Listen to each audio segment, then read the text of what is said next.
Welcome back to another Post Media Ottawa Senators panel. I'm Bruce Garriock, pleased to be joined today by Wayne Scanlon of Sportsnet.ca and former Ottawa Citizen columnist, and Nick St. Pierre, the French play-by-play voice of the Ottawa Senators on 94.5 Unique FM. Guys, as we speak today, the Senators have 22 games in the book. They are not sitting where anybody expected. Nick, let's start with you. They've really struggled with consistency, haven't they? Consistency is definitely the word. No, I'm sorry, but after this portion, the quarter of the season, I think we can all already talk about a fiasco for the season. And unfortunately, the results are not there. This was the year where we were supposed to see drastic changes, this team making strides. And unfortunately, we saw some great plays, but only in flashes, nothing constant. And I think that's what they're looking for, consistency. And at this juncture of the season, unfortunately, we can say that it's very, very, very disappointing. You know, you look at the situation they're in right now, Wayne, and obviously with each loss, the playoffs become a long shot. Did they oversell this team, and perhaps maybe this roster? I don't think so, Bruce. I mean, they brought in Claude Giroux, Alex DeBrincat. It was the first time in, it seemed like forever, that they went out and really signed some big name players and experienced guys that could help a young group. Cam Talbot, they brought him in to solidify the goaltending.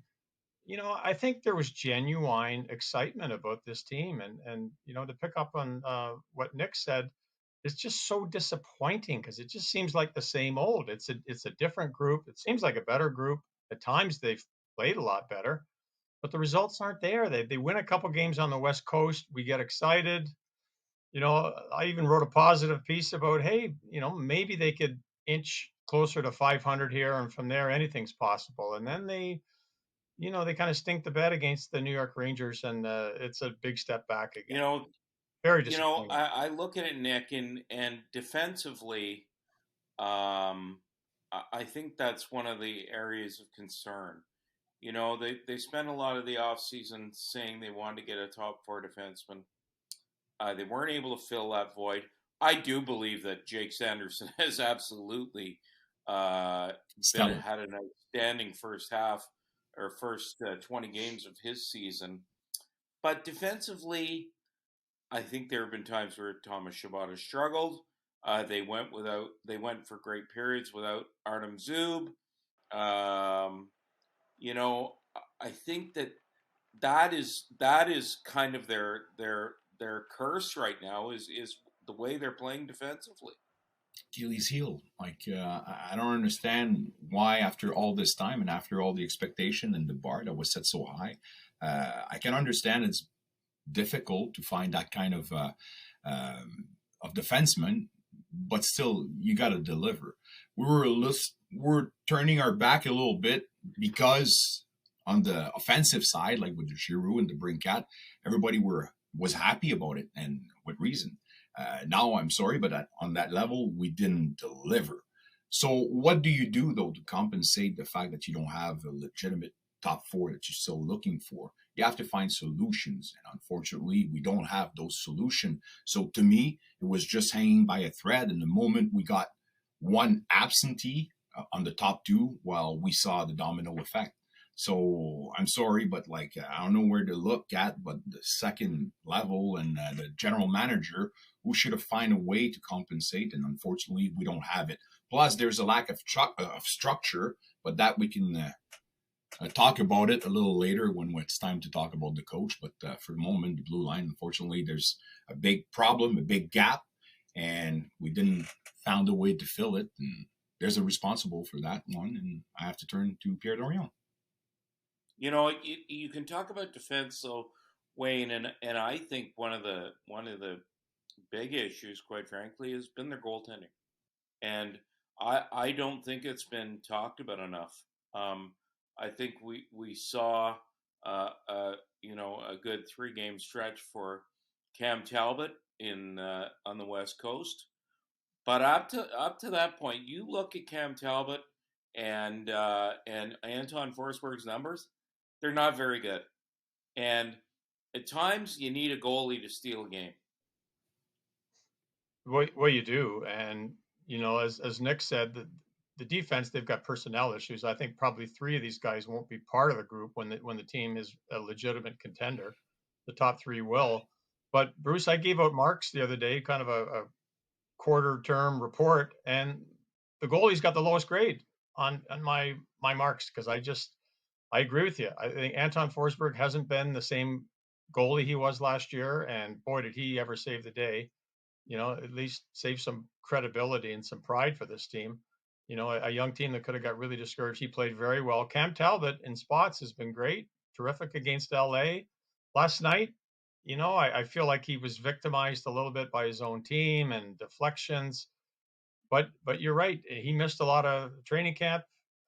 He missed most of the preseason, and so I think it was tough for him to hit the ground running. But goaltending is another part of the problem. I think one of the things that we wanted to touch on today was the coaching, because the coach DJ Smith is taking a lot of heat. There's been I don't know what structure is, so I'm not going to pretend I do, but sure, we can talk about structure if you want. I don't think there's But a Bruce, hell of a lot of structure, structure. it's the basic, okay? Yeah, but I don't think there's a hell of a lot to structure, Nick, when the puck is dropped.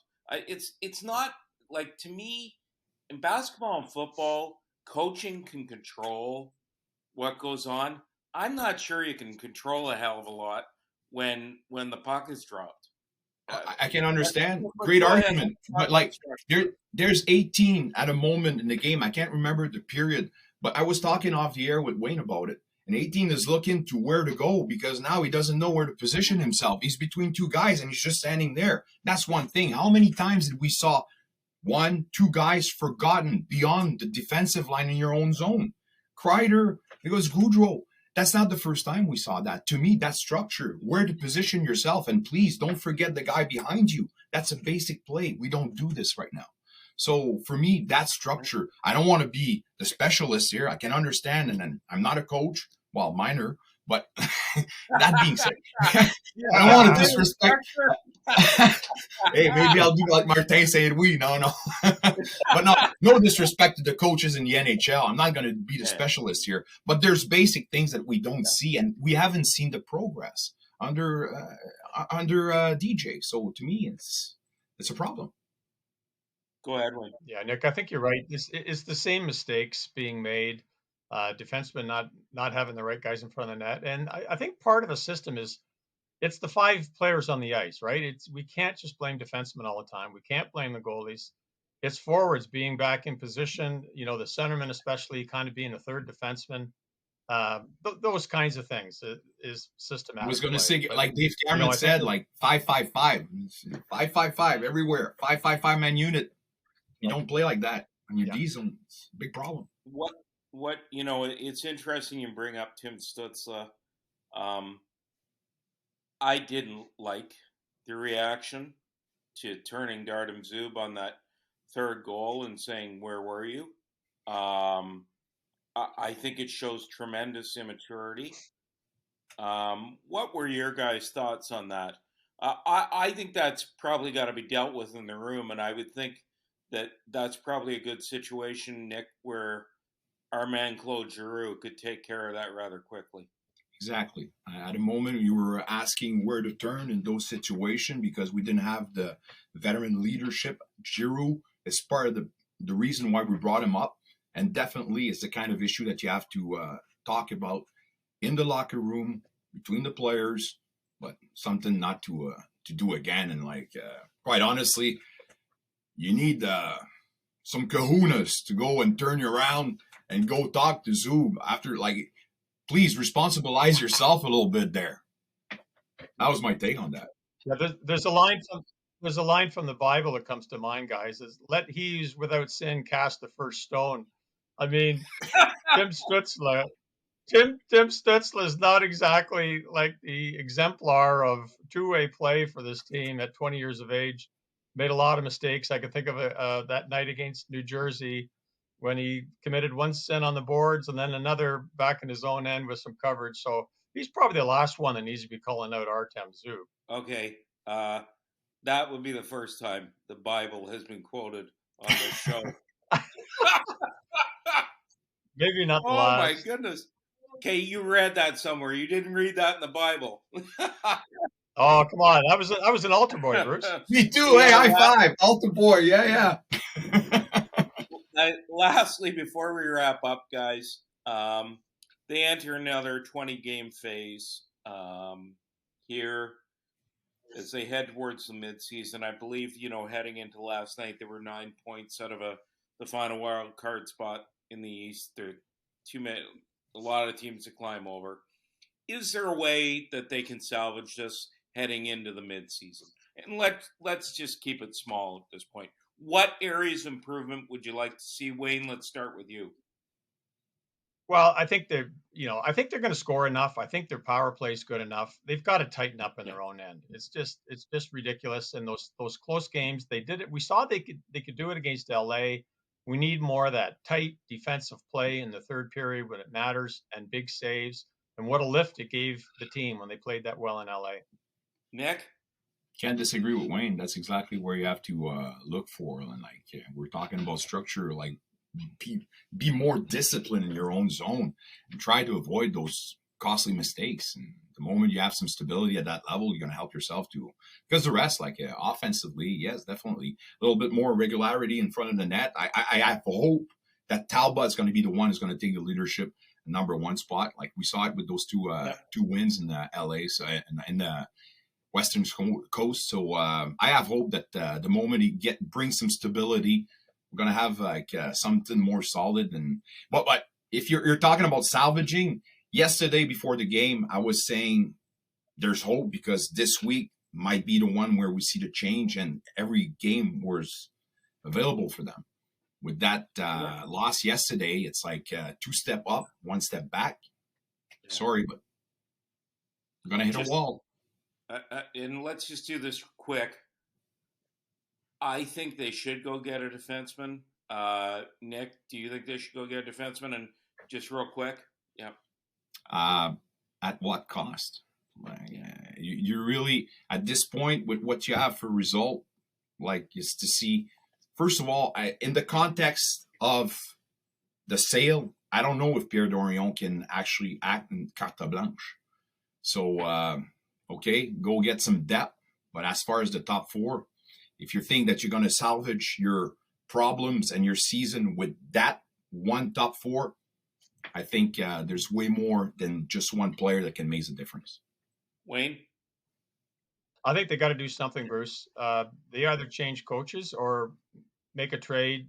The fans deserve better, and the organization needs to know that this is not acceptable. I want to see something happen here. Well, I think it's more likely that we see a trade because I don't think that coaching is the issue. I think personnel is the issue, but that's just me. Anyway, that's the Post-Media Senators panel for this week. I'm Bruce Garriock, pleased to be joined by Wayne Scanlon of Sportsnet.ca and Nick St. Pierre, the French play-by-play voice of the Ottawa Senators on Unique 94.5 FM. Guys, thanks for joining us today, and we appreciate your time. Take care.